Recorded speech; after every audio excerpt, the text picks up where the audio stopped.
تاکہ آپ کے لیے تھوڑا نرم ہو جائے. کہ نہیں حفظہ، اسے جیسا پہلے تھا ویسا ہی کر دو، میں رات کو اٹھ کے اللہ سے باتیں کرتا ہوں، اس کی نرمی نے مجھے اٹھنے میں ذرا رکاوٹ پیدا کی. یہ باتیں میں ٹھیک کہہ رہا ہوں؟ کہ جی ہاں ٹھیک. کہ تو تم مجھے کہنے آئی ہو کہ میں راستہ بدل لوں. حفظہ، جنہوں نے تمہیں بھیجا ہے، عائشہ جنہوں نے تمہیں بھیجا ہے، انہیں بتاؤ. 3 دوست تھے، 3 مسافر تھے، ایک ان کی ڈگر تھی، اس پر ایک چلا اور چلتے چلتے چلتے اپنی منزل پہ پہنچا اللہ کے محبوب. پھر دوسرا چلا اور اسی ڈگر پہ چلا اور چلتے چلتے اپنی منزل پر پہنچا ابو بکر صدیق. اب تیسرا چل رہا ہے، اگر انہی کی راہ پہ چلے گا تو ان تک پہنچے گا، ادھر ادھر ہو گیا بھول بھٹک جائے گا.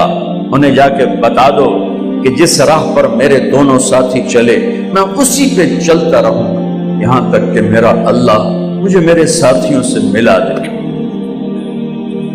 اللہ نے کیسے ملایا؟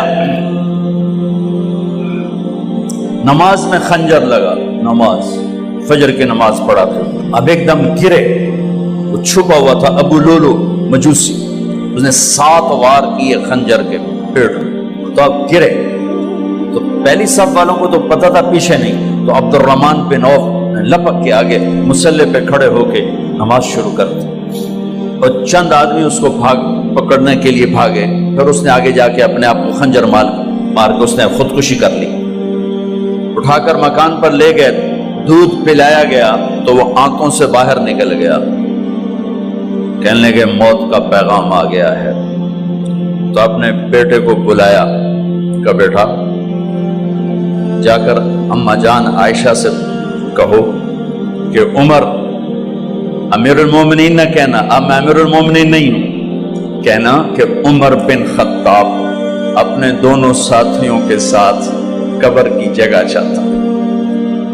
اگر مجھے اجازت مل جائے تو مجھے وہاں دفن کرنا، اگر اجازت نہ ملے تو مجھے عام قبرستان میں دفن کر دیں. عبداللہ بن عمر تشریف لے گئے تو اماں عائشہ بیٹھی رو رہی تھی. کہ اماں جان، میرا باپ عمر بن خطاب اجازت چاہتا ہے قبر کی اپنے دونوں ساتھیوں کے ساتھ. تو حضرت عائشہ رضی اللہ تعالیٰ عنہ رونے لگی، پہلے بھی رو رہی تھی.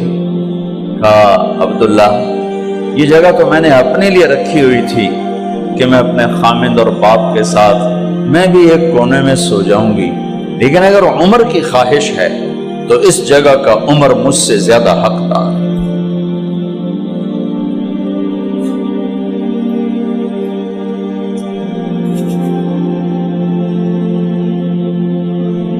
بیٹے نے آ کر کہا ابا جان مبارک ہو، اجازت ہو گئی. کہا بیٹا ہو گئی، لیکن جب میری میت اٹھاؤ تو دروازے پر جا کر رکھنا اور ایک دفعہ دوبارہ پوچھنا. ہو سکتا ہے میرے شرم میں اجازت دی ہو اور میرے مرنے کے بعد انکار فرما دیں، تو ایک دفعہ دوبارہ پوچھنا، اس وقت پہ اجازت ملے تو پھر لے جانا ورنہ واپس لے جانا. حضرت علی اور حضرت حسن تشریف لائے جس دن انتقال ہو رہا ہے. تو گھبراہٹ دیکھی. علی نے فرمایا عمر موت سے ڈر گئے ہو؟ کہ نہیں موت سے نہیں ڈرا، موت کے بعد کیا ہوگا اس سے ڈر گیا. یہ کون کہہ رہا ہے؟ میرے بعد کوئی نبی ہوتا تو عمر ہوتا، یہ وہ کہہ رہا ہے. یہ کون کہہ رہا ہے؟ آپ نے کہا آج رات میں جنت میں گیا تھا، میں نے ایک بڑا خوبصورت محل دیکھا، سونے چاندی زمرد یاقوت موتیوں کا. میں نے کہا یہ کس کا ہے؟ تو مجھے کہا گیا یہ آپ کے غلام عمر بن خطاب کا ہے. کون کہہ رہے ہیں موت کے بعد جو ہوگا اس سے ڈر رہا ہوں؟ کہ آپ مسجد میں انٹر ہوئے، مسجد میں ایسے لوگ تھے، ادھر ابو بکر تھے اور ادھر عمر تھے. ہاتھ دیو. آپ نے یوں ہاتھ پکڑ لیے، دونوں کے ایسے ہاتھ پکڑ لیے، ادھر ابو بکر ادھر عمر. کہ مجھے دیکھ رہے ہو؟ کہ جی. کہ قیامت کے دن میں ایسے اٹھوں گا کہ میرے ادھر ابو بکر ہوگا اور ادھر میرے عمر ہوگا. یہ عمر کہہ رہے ہیں موت سے نہیں ڈرا ہوں، موت کے بعد کیا ہوگا اس پہ ڈر رہا ہوں۔ تو حضرت علی نے فرمایا کیوں ڈرتے ہو؟ میں گواہی دیتا ہوں، میں نے کئی دفعہ اللہ کے محبوب سے سنا کہ جنت کے بڑی عمر کے، ایک تو نا جنت کے نوجوانوں کے سردار، وہ تو حسن حسین ہیں، میں نے کتنی دفعہ سنا اللہ کے نبی سے کہ جنت میں بڑی عمر کے لوگوں کے سردار ہیں ابو بکر اور عمر۔ تو آپ نے کہا قیامت کے دن گواہی دو گے؟ آپ نے کہا، حضرت علی نے کہا میں بھی گواہی دوں گا، میرا بیٹا حسن بھی گواہی دے گا۔ وہ حضرات تشریف لے گئے تو موت کی آہٹ کو محسوس کیا تو بیٹے کی گود میں سر تھا عبداللہ بن عمر کا، بیٹا یہ زمین پہ لٹا۔ انہوں نے یہاں سے ہٹا کر یہاں سر رکھ دیا۔ وہ حق سنا نہیں کیا کہہ رہا ہوں، زمین پہ ڈال دے۔ ان کا جی نہیں چاہ رہا تھا، کیا کہہ رہا ہوں، زمین پہ ڈالو۔ انہیں آگے کر دے، وہ پیچھے اٹھ، اپنا چہرہ مٹی میں یوں رکھ اور مٹی میں منہ ملنے لگے ایسے، اور کہہ رہا ہے ویل لک یا عمر ان لم یغفر لک عمر ان لم یغفر لک ربک، اے عمر اگر تیرے رب نے آج تجھے معاف نہ کی تو تو ہلاک ہو۔ ویل لک ولأمک ویل لک ولأمک یا عمر ان لم یغفر لک ربک، عمر اگر آج تجھے اللہ نے معاف نہ کی تو تو ہلاک ہو۔ اتنے بڑے مقام والے 1,24,000 میں ایک آدمی ہے مراد، جسے مانگا گیا ایک آدمی، یا اللہ عمر دے دے میرے اسلام کی بلندی کے لیے۔ وہ کہہ رہے ہیں ویل لک یا عمر ان لم یغفر لک رب،